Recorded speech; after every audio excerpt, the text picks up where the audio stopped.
After years abroad, I came home and found my living as a maid in the $1.5 million house I bought, while my brother lived there like an owner. She didn't even know who I was. I called my lawyer that night. It's time for justice. The hum of the Boeing 747 engine felt like a lullaby to Paul's exhausted soul. For 5 long years, he had been a ghost in the industrial shipyards of Tokyo, a man made of steel, sweat, and sacrifice. Every spark from his welding torch was a cent earned for a dream, not his own, but his mother's. Paul stared at the worn photograph in his wallet.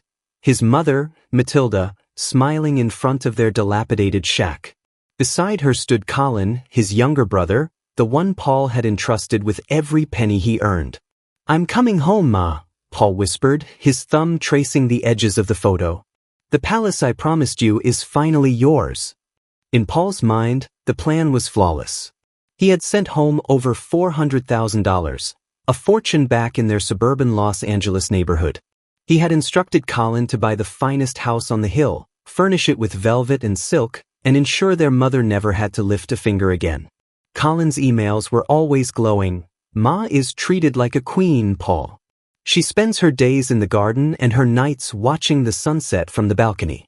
Take your time, brother. We've got everything under control." But as the Uber pulled up to the address Colin had provided, a cold shiver ran down Paul's spine. The house was indeed a palace, a sprawling, modern fortress of white marble and tinted glass. But it was surrounded by high iron fences topped with jagged spikes. Massive security cameras swiveled like predatory eyes, tracking his every move. It didn't look like a sanctuary, it looked like a prison. Paul hauled his luggage to the gate and pressed the intercom. Silence. He tried the keypad with the code Colin had sent him months ago. Access denied. Confusion turned into a dull ache in his chest. He decided to hop the low stone wall at the side of the property. As his boots hit the manicured lawn, the silence of the estate felt heavy, suffocating. He bypassed the grand front entrance and headed toward the back, hoping to surprise his mother in the kitchen. Through the floor-to-ceiling glass windows of the rear patio, Paul saw a woman. She was kneeling on the hard tile floor, her back hunched, scrubbing the grout with a toothbrush. She wore a tattered, gray uniform that hung off her skeletal frame like a shroud. Her hair, once a vibrant crown of curls, was thin and brittle, pulled back into a tight, painful knot. Paul's heart stopped. It couldn't be. He tapped lightly on the glass. The woman didn't look up. He tapped harder, his pulse drumming in his ears. Slowly, painfully, the woman turned her head. When her eyes met his, Paul felt the world shatter. "Ma," he choked out. Matilda didn't scream. She didn't run to him. Instead, a look of pure, unadulterated terror crossed her face. She scrambled backward on her knees, knocking over the bucket of dirty water. I'm sorry, Carla. I'll clean it up, I promise. Please don't lock me in the cellar," she wailed, her voice a raspy shadow of the lullabies she used to sing. Paul didn't wait. He shattered the glass door with a heavy decorative planter and stepped inside.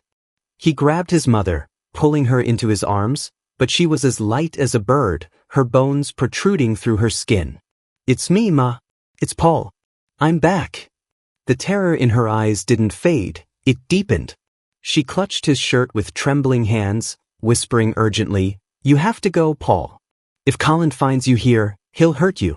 He'll take your money too. Run, son. Run before they wake up."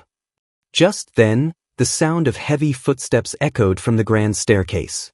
"Hey, what the hell is that noise?" A voice boomed, a voice Paul recognized, but it was stripped of all the brotherly warmth he remembered. Colin stepped into the light, wearing a silk robe that cost more than Paul's monthly salary in Japan. Beside him stood Carla, a woman with eyes as cold as flint and lips curled in a permanent sneer. They stopped dead when they saw Paul standing in the middle of their palace, holding the broken shell of their mother. "Paul?" Colin stammered, his face turning a sickly shade of gray. "You weren't supposed to be back until next month." Paul looked at his brother, then at the bruised, trembling woman in his arms, and then at the luxury surrounding them. The realization hit him like a physical blow. The money hadn't gone to Matilda's comfort. It had gone to fund a lifestyle of cruelty built on the broken back of the woman who gave them life. You turned her into a slave, Colin? Paul's voice was a low, vibrating growl of pure rage. In the house I paid for? Carla stepped forward, crossing her arms. Now listen here, Paul. You've been gone a long time. You don't know how difficult she is. She's old, she's losing her mind. We give her structure. We give her a place to stay. Structure? Paul roared, pointing to the toothbrush and the bucket of gray water. You have her scrubbing floors with a toothbrush while you sleep on silk? You're her son, you pathetic coward. I'm the master of this house now. Colin snapped, his guilt turning into defensive aggression. You sent the money to me. The deed is in my name. You're just a guest who just broke my window. Get up, Paul. Before I call the police and tell them a disgruntled vet is trespassing. Paul looked at his mother, who was now sobbing quietly, hiding behind his back. He realized then that a frontal assault wouldn't work. They had the paperwork. They had the locks. They had the power. Fine, Paul said, his voice eerily calm, the calm of a man who was about to go to war. I'll leave.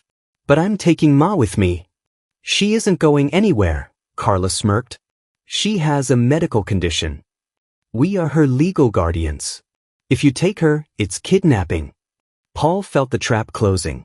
He looked at his mother one last time, whispered, I'll be back for you, I promise, and walked out into the night, the sound of Colin's mocking laughter ringing in his ears. But Paul wasn't retreating. He was going to find a way to burn their kingdom to the ground. Paul didn't go to a hotel. He went to a cheap motel 2 blocks away, a place with a view of the hilltop mansion. He sat in the dark, his mind a whirlwind of calculations. He was a welder. He knew how to join things together, and he knew how to cut them apart. He spent the first 48 hours observing. He saw the delivery trucks, the grocery drop-offs, and most importantly, he saw the doctor who visited every Tuesday. Through high-powered binoculars, Paul watched the man enter. He wasn't a doctor. Paul recognized him from the old neighborhood, a disgraced pharmacist named Silas who dealt in under-the-table prescriptions. Paul followed Silas to a dive bar that evening. He didn't use his fists, he used his wallet. Tell me what you're giving Matilda, Paul said, dropping a stack of $100 bills on the scarred wooden table. Silas looked at the money, then at Paul's cold, unwavering gaze. It's nothing illegal, man. Just heavy sedatives. Haloperidol mostly. Keeps her quiet. Keeps her from wandering or complaining to the neighbors. Colin says she's difficult. Is she sick? Paul asked, his jaw tightening. No, Silas shrugged. She's just tired. And drugged. If she stays on that dose, her heart will give out in 6 months. But hey, that's what they want, right? The inheritance is already settled. The air left Paul's lungs. They weren't just enslaving her, they were slowly, systematically killing her. Paul realized he needed more than just his word. He needed a ghost.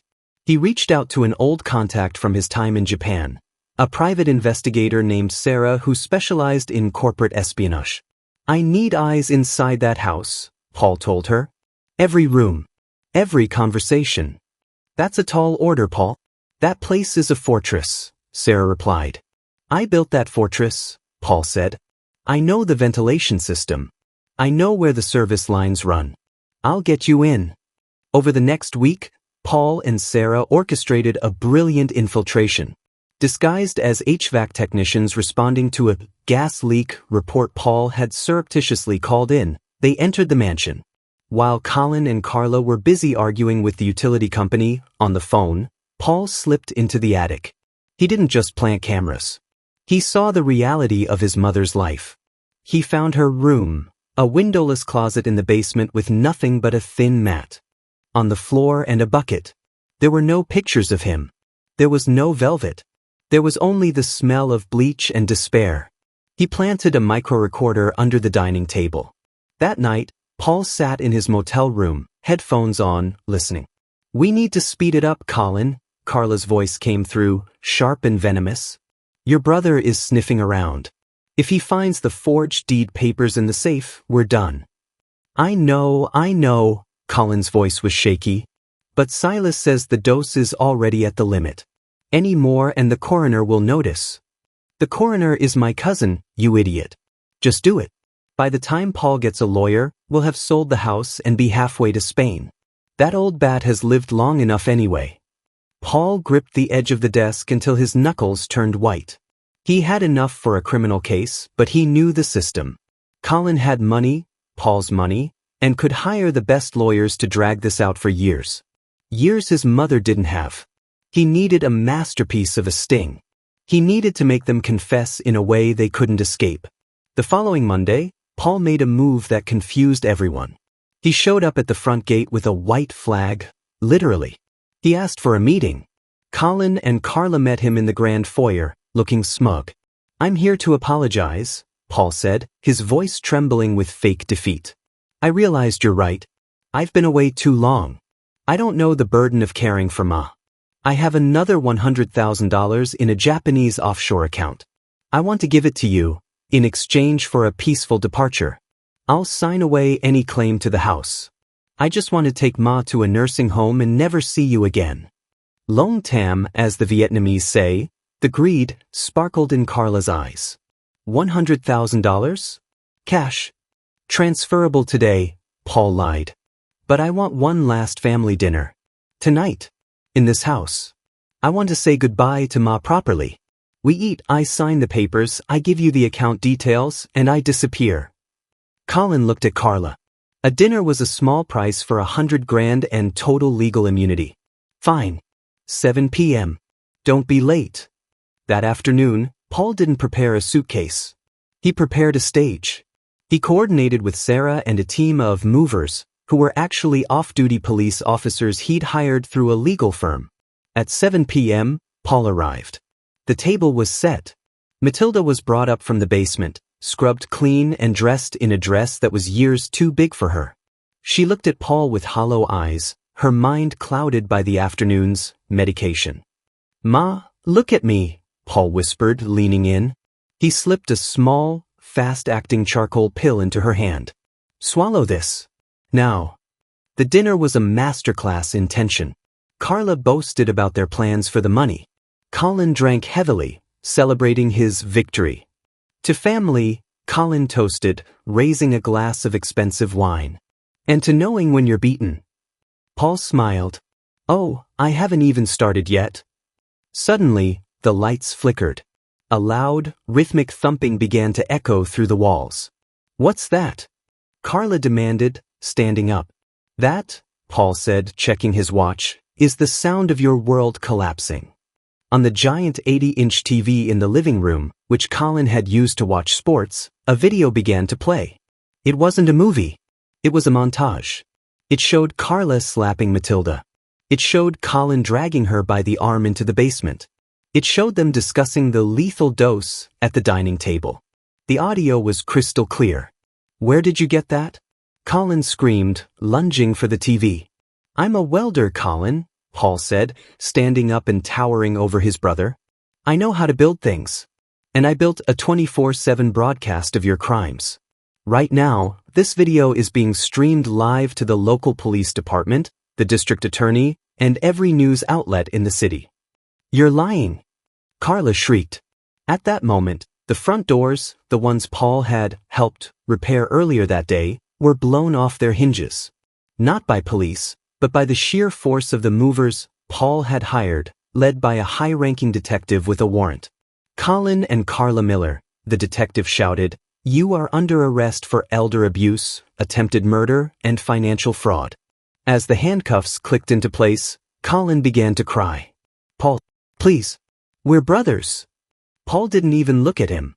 He walked over to his mother, who was starting to wake up from the fog as the charcoal pill did its work.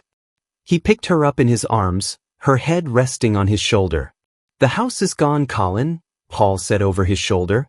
"I've already filed the paperwork to seize the assets as part of the criminal restitution.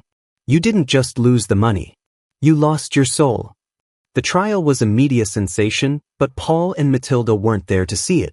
They didn't need to.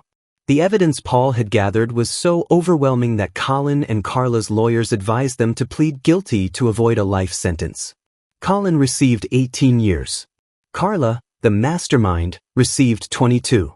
Paul sold the marble fortress on the hill. He didn't want the memories of the spikes and the cameras. Instead, he bought a small, sun-drenched cottage in a quiet coastal town in Northern California. 6 months later, the transformation was miraculous. Matilda sat on the porch, her hair white and soft, her skin glowing with the health of someone who was finally being fed, both with food and with love. She was knitting a sweater, her hands steady and sure. Paul walked out with 2 mugs of tea. He sat beside her, watching the waves crash against the shore. "Is the tea hot enough, Ma?" Matilda smiled, a real smile that reached her eyes. "It's perfect, Paul. Everything is perfect." She looked at her son, the man who had worked 5 years in a foreign land and then fought a war at home to save her. She reached out and squeezed his hand. "I thought I was dead in that house," she whispered. "I thought the world had forgotten me." "I could never forget you, Ma," Paul said, his voice thick with emotion. "I spent 5 years building a house for you, but I realized too late that a house is just stone and glass. A home is where you are safe. A home is where you are loved." Paul looked out at the horizon. He had lost his brother, his savings, and 5 years of his life. But as he watched his mother laugh at a seagull landing on the railing, he knew he was the richest man in the world. He had brought his mother home. And this time, he was never leaving her side.